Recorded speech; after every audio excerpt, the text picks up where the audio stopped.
Welcome to Kaji's channel. For today's video, pag-uusapan natin ano kaya yung mga pwede nating outfit during online meeting or kahit online interview. So kung interested ka sa topic na to, please keep on watching until the end. Do not skip para wala kang mamiss na tips and tricks na i-share ko throughout the video. So without further ado, let's get started!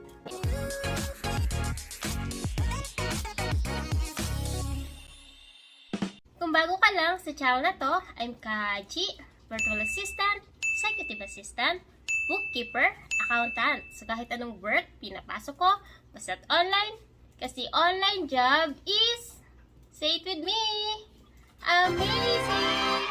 Sa channel na to, dinidiscuss natin more on online work, tips and tricks, and mga success stories. So kung interested ka sa mga topic na yon, please consider subscribing and don't forget to hit the notification bell para wala kang ma-miss na video na ina-upload ni Kaji every single week. Guys, pagdating sa online meeting or interview or online interview, dapat ready tayo. Kasi kung ano yung unang makikita ng client natin ay makaka-apekto, especially during the interview, kung ma-hire ba tayo or hindi. Alright? So, kung ikaw ay merong messy background, hindi organized, and sobrang kalat, maingay, then, I don't think na ma-hire ka ng isang kliyente, okay? So, dapat, bago tayo mag-interview, or bago yung mga meeting na a-attendan natin, make sure na meron tayong ayos na workplace, okay? Para iwas distraction and maganda agad yung impression sa atin ng mga prospect clients natin or ng existing clients natin. Okay? So, paano nga ba tayo dapat mag-ready before the interview? Okay? So, katulad na nabanggit ko, number 1, kailangan mong iset up yung inyong workspace. Okay? Hanggat maaari, mas maganda kung yung kinauupuan nyo or kung saan kayo nakapwesto during the meeting ay may wall or yung walang taong dadaan. Okay? Minsan kasi, hindi man natin ina-expect, lalo na kung marami tayo sa bahay, o kaya nasa coffee shop tayo, hindi natin maiwasan na may mga taong dadaan. So, kung kaya, and if possible, na umupo tayo na malapit sa wall, mas maganda para hindi nadidistract yung mga client natin every time na mayroong dadaan, and may kung makikita silang kung ano-ano sa background natin. Okay?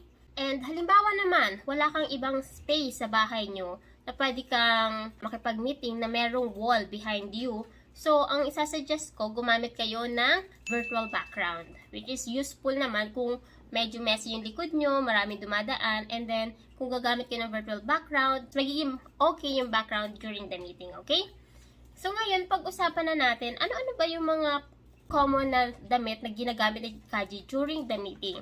Actually, guys, yung sinusuot ko during the meeting ay nakadepende kung sino yung kausap ko.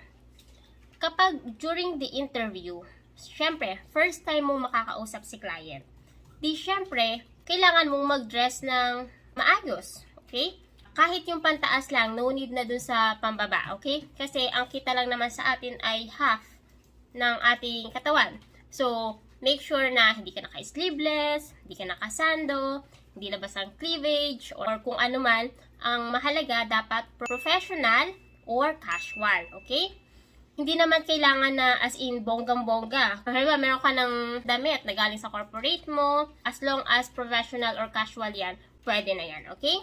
So guys, yun yung sinusuot ni Kaji every meeting sa prospect clients ko, okay? Kaji, paano naman sa mga existing clients mo? Ano yung mga sinusuot mong damit during the meeting? Nakasando ka ba? Naka-t-shirt ka ba? Naka-corporate attire ka ba? So, guys, yung sinusuot ni Kaji ay nakadepende pa rin kahit existing clients na yan, okay? So, guys, ang unang tanong, on-cam or off-cam? Kapag off-cam, di syempre, kahit ano na, kasi off-cam naman, di ka makikita, ang maririnig lang is yung voice mo. Pero Kaji, paano natin malalaman kung ang isang meeting ay off-cam or on-cam? Guys, mahirap masabi kung on-cam yan or off-cam. So, ang magandang gawin natin is to ask the client kung ang meeting ba ay on-cam or off-cam para makapag-prepare ka. Okay? Kapag naman off-cam, so, di ba kahit ano na suotin mo? Kapag on-cam naman, depende pa rin yung sinusuot ni Kaji sa client ko. Meron kasi ako mga clients na very professional. Kapag nagmi-meeting kami, as in, professional yung damit din namin. Naka-coat, o kaya anything na may collar. As in, kumbaga, professional yung datingan. Okay? Meron namang clients na kapag nakikipag-meeting ako, ay naka-t-shirt lang. Bakit naka-t-shirt lang si Kaji? Kasi, nung first meeting namin, naka-corporate attire ako. Pero yung kausap ko is naka-t-shirt lang. So, syempre, para hindi awkward, syempre, kumbaga, sasabayan mo kung ano yung personality niya. Okay? So, kung madalas sa meeting, naka-t-shirt siya, so, syempre, kumbaga, sabayan mo lang. Okay? Pero depende pa rin talaga yan sa personality at saka sa klase ng clients mo, okay? Meron namang clients ako na kapag nakikipag-meeting, nakasando. Kapag nakasando si clients, minsan si Kaji naka-t-shirt lang din, okay? Minsan naman, nakasando rin ako. So, depende talaga sa magiging kliyente, okay? Kasi minsan may mga kliyente na stricto. Meron naman na okay lang kahit anong suot mo, okay? And makikita mo naman sa kanya yan eh. Minsan nakasando siya, minsan may mga client pa nga ako na nasa beach. So, pag nakipag-meeting, lalaki naman, so nakahubad siya. So, half lang naman yung kita. Pagdating naman, no big deal naman yun, okay, sa akin. So, okay lang yun. Pero, ang mahalaga, tayo, kumbaga, pagdating sa atin, pagdating sa meeting, yung sinusuot natin ay hindi kabastos-bastos. Okay? Kasi, kahit nasa bahay tayo, make sure na i-respect pa rin tayo ng kausap natin. Okay? So, minsan, sa mga meetings namin, sando si Kaji and short. Minsan naman, t-shirt and short. Minsan naman, may collar or coat and then short. Basta ang mahalaga yung pantaas muna. Kasi yung sa babae, hindi naman makikita. Maliban na lang kung meron kayong mga activity. Katulad ng isa kong client na every meeting or madalas, kapag nagme-meeting kami, sumasayaw. Or kung may anong pinapagawa siya, sasayaw. O kaya naman, mag-meditate kami. So, kung ano yung komportableng suot during the meeting, yun yung sinusuot namin, okay? So, yun yung pagdating sa damit, okay? Ano pa ba yung mga dapat nating iwasan or dapat gawin during the meeting, okay?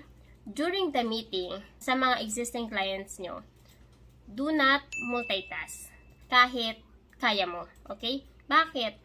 Siyempre, your client is speaking, tapos ikaw, may ginagawa kang iba, especially kung dalawa yung screen mo. So, eto yung camera ng client mo, tapos ikaw nakatingin dito, tapos nagta-type ka. So, siyempre, parang hindi ganun ka-gandang tingnan. Okay, parang bastos kung tingnan or hindi tayo respectful kung baga. And then, guys, kapag hindi tayo yung nagsasalita during the meeting, mas maganda kung yung mic natin is naka-off.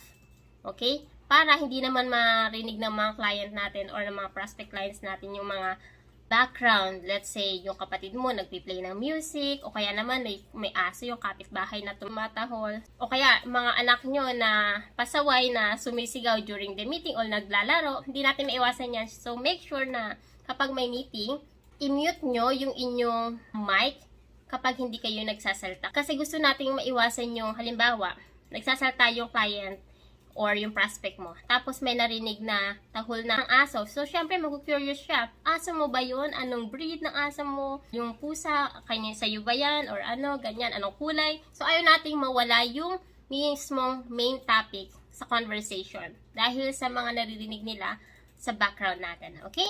And, guys, kapag sa meeting, mas maganda na naka-camera on tayo.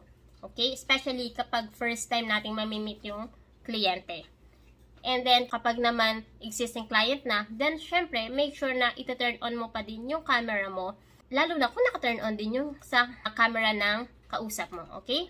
And then, kapag guys, during the meeting, kapag turn mo na magsalita, make sure na nagsasalita tayo ng clear and slow lang. Kumbaga, yung mga sasabihin or i-communicate natin sa mga client natin ay naiintindihan nila dahil clear tayo magsalita and slow. Guys, sana meron kayong mga tutunan sa video na to, especially during the meeting sa mga prospect clients nyo and sa mga existing clients nyo. Ano yung mga pwede nyong isuot, ano yung hindi, and kung ano yung mga dapat natin gawin during the meeting. So, kung marami pa kayong video na gustong gawin ni Kaji, make sure na mag-comment kayo sa comment section below para naman magawan ko yun ng video sa susunod na linggo. And I'll see you on my next video. Bye!